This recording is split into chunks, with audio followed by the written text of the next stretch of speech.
जब ओशो जी बात करते हैं अपने अंदर के मेल और फीमेल को ढूंढने को, अपने अंदर के मर्द और औरत को ढूंढने को, तो वो इस बात को चक्रों के द्वारा समझाते हैं। अब हम वो बात करेंगे कि ये क्या मैं बात कर रहा हूँ। तो वो कहते हैं कि जब बंदा स्पिरिचुअलिटी में आगे बढ़ता है तो जो पहले 2 चक्कर होते हैं, पहला होता है मूलाधार, दूसरा होता है स्वादिष्ठान।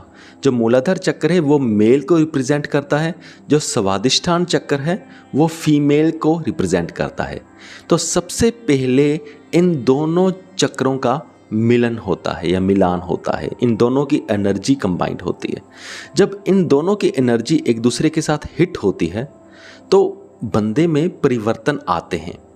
पर वो बंदे में परिवर्तन ऐसे आते हैं कि उसे कुछ क्लियर सा महसूस नहीं होता भी क्या हो रहा है, पर थोड़ा सा जो उसका है औरत की ओर, यानी कि बाहर की औरत की ओर थोड़ा सा इंटरेस्ट कम हो जाता है। यानी कि सपोज़ करो कि अगर उसका किसी के साथ लव फेयर चल रहा है तो उसे लगेगा कि नहीं, अब इस लड़की से वो मुझे अट्रैक्शन नहीं हो रही, शायद मुझे किसी और लड़की से ज़्यादा अट्रैक्शन होगी, शायद इसी से नहीं हो रही पर किसी और लड़की से मेरी अट्रैक्शन ज़्यादा हो सकती है। चलो ये तो हो गया पहले 2 चक्करों का। अब बात करते हैं जब तीसरे और चौथे चक्कर का मिलान होता है। जो 3rd चक्कर होता है वो कौन सा होता है? मणिपुरा रिप्रेजेंट करता है मेल को, और चौथा चक्कर होता है हमारा अनहत, वो रिप्रेजेंट करता है फीमेल को। जब तीसरे और चौथे चक्कर का मिलान होता है तो वो थोड़ा सा उसे ड्रीम लाइक स्टेट में काइंड ऑफ महसूस होता है। या आप ऐसा कह लो कि अगर जैसे पहला रात को था, कुछ भी पता नहीं चल रहा था, ये थोड़ा सा शाम को है भी कुछ पता चलता है, उसे कुछ महसूस होता है कि हाँ भी ट्रांसफॉर्मेशन हो रही है, थोड़ी सी अवेयरनेस का लेवल बढ़ गया है।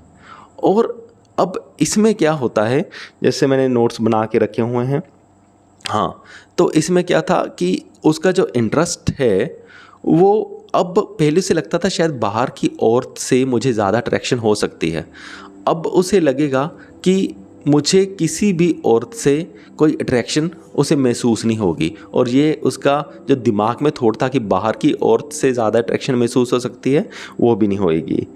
तो अब बात करते हैं 5वें और 6ठे चक्कर की मिलान की, कि इसके बारे में ओशो जी क्या कहते हैं।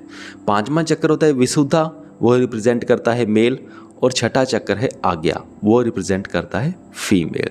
फिर होता है इन दोनों का मिलन, अगर बंदा स्पिरिचुअल रास्ते में आगे बढ़ता जाए तो जब इन दोनों का मिलन होता है तो तब रहती है पूरी अवेयरनेस।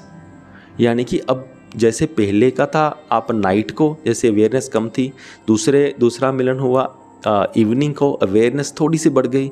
अब ये जो 5वां और 6ठे चक्कर का मिलन है ये हो रहा है ब्रॉड डे लाइट को, यानी कि पूरी अवेयरनेस है, उसे पता है कि क्या हो रहा है।